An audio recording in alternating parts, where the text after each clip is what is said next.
Yes, yes, yes, yes, yes. Merry Christmas, Merry Christmas. Happy holidays to everybody. I'm Brian Baldinger, and this is the best football show. It's one of a kind. You can find me all over social media. Pick a platform.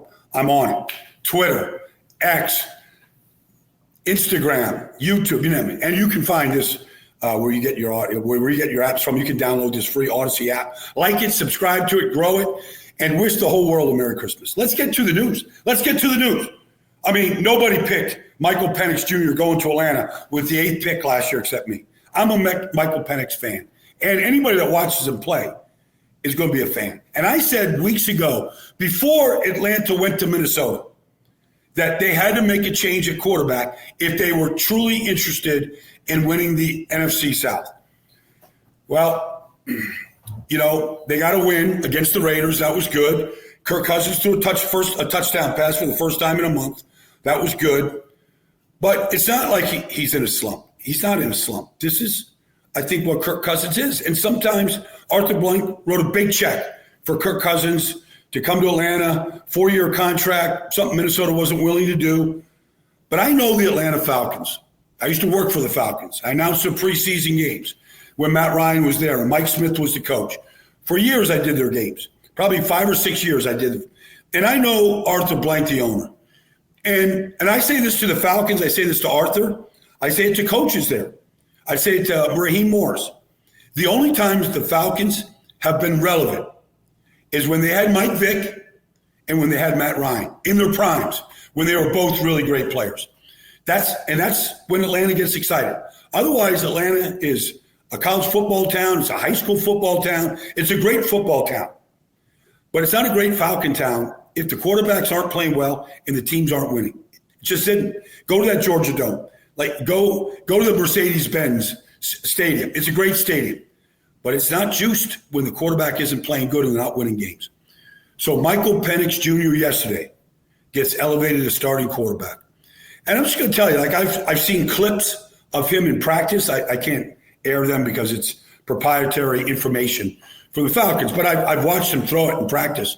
I mean, you're gonna hear guys now, especially if he plays well on Sunday. And they got to win. They got to win their last 3, to have a chance. Right now, they are behind the Bucs by a game, 8-6 and 7-7.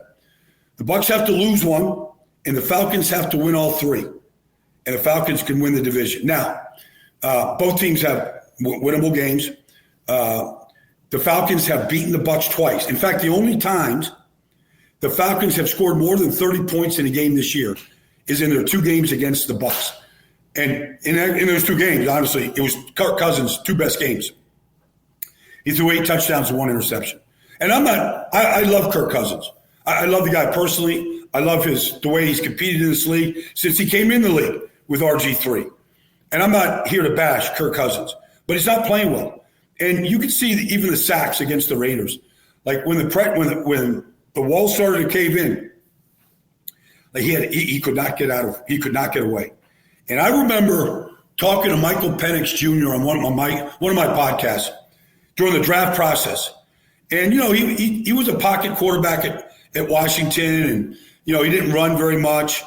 And I thought he was like, a guy that could run a 40 in like the low 4.6s. Maybe not as fast as Russell Wilson, but, and not as fast as Lamar. But, I thought he could run respectively, to get away from. And I asked him that question. So because he was getting ready to do a pro day, he was going to run a 40 and all this stuff. And I said, so, Mike, you gonna run like in the 4.6s? He just laughed at me and he goes, man, I'll be in the 4.4s. And sure enough, he ran a 4.48. Like he's an elite athlete, but smart and a big cannon of an arm. I'm anxious to see, because last week outside on Monday night against the Raiders, outside of the one pump and dump touchdown to Drake London, they couldn't get the ball down the field. And if you can't get chunk plays in the passing game in this league right now, you almost can't win big games. You need those plays. You need to get Darnell Mooney down the field. You need to get Drake down the field. I think Michael Penix can do that. I'm anxious to see. Now it's his first start. Okay, I get it. But you don't know what you're going to get. But I have a feeling he's going to play really well. He's going to give that team a lift. Maybe I'm back here next week eating my words, and I'll eat my words if he doesn't play well. But what I saw in practice and the clips I've seen, the ball's getting down the field with touch, accuracy, and the ball spins. So anyways, that's the big news. And look, it's not an easy decision. You pay Kirk Cousins guaranteed money like they did. It was pretty much to get the Atlanta Falcons to the playoffs and win playoff games. They thought they had everything else. And look, Bijan had a great game Monday night. He probably had his best game of the season. They ran the ball excellent. And any quarterback would love the running game that the Falcons gave Kirk Cousins. The only thing I'd say, though, and it's a little bit weird to me, Kirk Cousins has largely been an under-center quarterback. At least a good, not more than 50%, but a good chunk to be able to get play-action passes and get the ball down the field. They are largely a shotgun-driven team. Maybe that's good for Michael. We'll see. He's left-handed. Maybe he wants to see the blitzes and all that stuff. We'll see. But I didn't think that was the great fit for Kirk Cousins. All right, let's stay in the NFC South, because I saw the Tampa Bay Buccaneers on Sunday and the way that they're running the football. Here's the thing, and I was telling this to people in Philadelphia, because, Philadelphia's, their fans are saying, okay, where are the challenges coming from in the playoffs? Detroit, Minnesota for sure. Green Bay, they played them week one in Brazil. It was a heck of a game. But nobody was saying any other team. I'm like, you can't count the Bucs out. The Bucs beat the Eagles this year. In fact, they destroyed them. Now, things have changed. Eagles had a bye week after they beat them week 4. They kind of revitalized the offense and run first, play action. Defense really came on, made some changes on defense. Like they're a much improved team from week 4. So I'm not saying that, but the Bucs beat them in the playoffs last year. They beat them Jalen Hurts' first year in the playoffs. They've had their number. And I think that if they would meet in the playoffs, I feel like Todd Bowles feels like there's things he can do from a pressure standpoint that would bother Jalen Hurts. The other thing is, I know they had a ton of injuries in the secondary, Jamel Dean, Antoine Winfield, and they're all wiped out. Winfield's out now. But if you go to a Buck practice and you look at their corners, they look like forwards in basketball. I mean, Jamel Dean and Zion McCollum are big guys. When they went and beat Detroit this year, and think about it, they beat Detroit. They beat Philadelphia. They went to LA and beat the Chargers. They've got some good resume wins. So a couple things. One, they've got corners that can match up in Philadelphia or match up against anybody. When they want to blitz and they want to go man, they could do that. They're going to get some of their healthier edge guys back. Joe Troyenka, played last week. He's back. But, Yaya Diaby's been in and out. He'll be back. So, and then you're looking at the emergence of the rookie Jalen McMillan. There was a big buzz of Jalen coming out of training camp in Tampa this year. Big buzz. And he was having great days in practice. And then, Godwin, Evans, Cade Otton, he was sort of forgotten about. And then, you had the injuries both to Evans and to Godwin. And Godwin's out for a season. And these last 3 weeks, Jalen McMillan's coming on. Like they're calling his number and he's delivering. So anyways, I feel like the Bucs are in the driver's seat. I feel like they can win their last 3. They got Dallas. It's not going to be an easy game by any stretch. But I feel like their run game. And the other thing about the Bucs is Baker's a gunslinger. Baker will throw interceptions. Has he thrown 5 in the last 3 weeks? Something like that. But regardless, the interceptions don't bother Baker. They just don't. He's just wired like a gunslinger. Like he's going to keep firing. He's like Larry Bird. Larry Bird used to shoot to get hot and shoot to stay hot. Shoot to get hot, shoot to stay hot. That's Baker. Like he's going to keep firing. So he went to Detroit last year in the playoffs, beat the Eagles, went to Detroit, gave him a hell of a game. Great game into the fourth quarter. Like he kept firing. So, and I think I like a quarterback that plays fearless like Baker, especially in the playoffs. All right, let's go to the NFC West, because with Seattle's loss, the Rams win, Arizona's win, it's bunched up. I feel like the 49ers are out, and I don't want to could they win 3 in a row? They could. But regardless, like I feel like the Rams, they're getting hot right now like they did last year. They won 6 of the last 7 last year. And the game they lost down the stretch was in Baltimore, and they lost, I think, in overtime.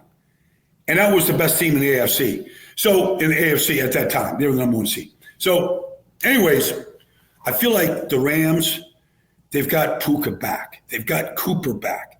To go with Atwell and Demarcus Robinson. But the big thing is they're riding Kyren Williams.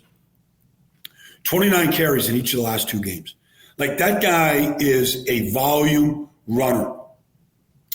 You can't fatigue him. He's an every down player. Like Blake Corum is fine as a backup to give him a blow. But if it takes handing off to Kyren Williams to just stay on schedule, get their play action passing game going, score in the red zone with Kyren. I think he's got, 11, 12 touchdown runs right now. He's a great player.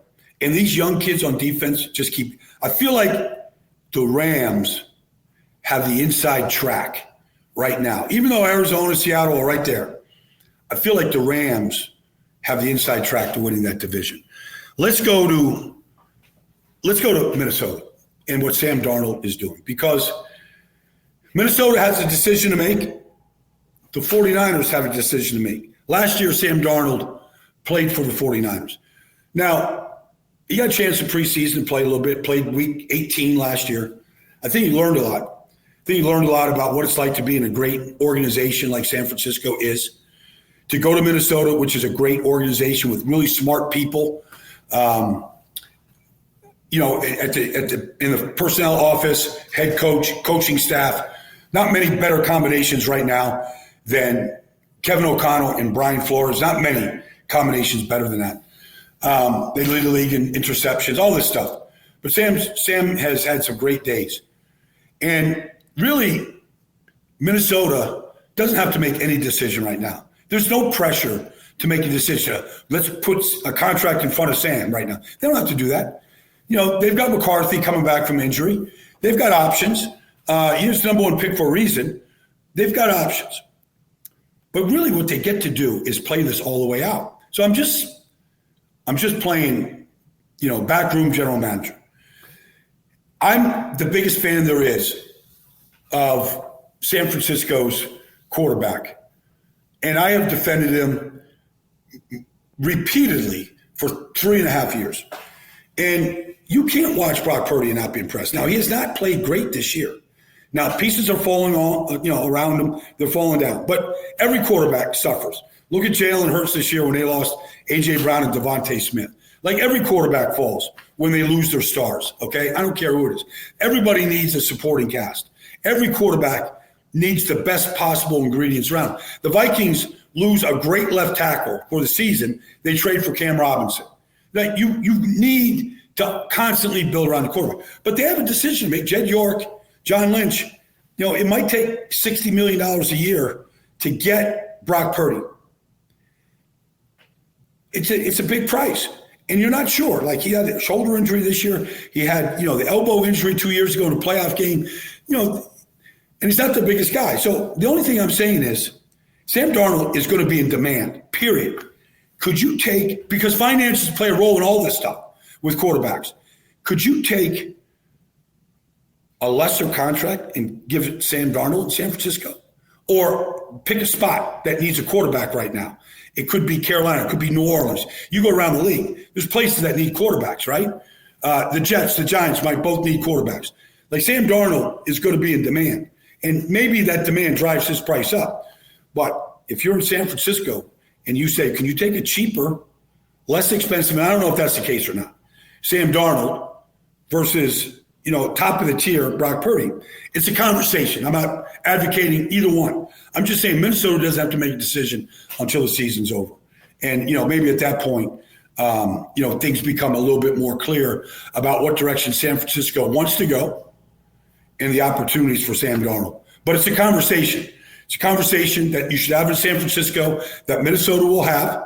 And if Sam finishes and they, number 1 seed, win playoff games, go deep with Sam, it might be a no-brainer what they do. So anyways, that's been the Best Football Show. I will be back on Friday breaking down Thursday night football and looking into week 16 in the National Football League. And to everybody out there, Merry Christmas, Happy New Year, and Happy Holidays to everybody that watches and pays attention and follows, which I know you are, the Best Football Show.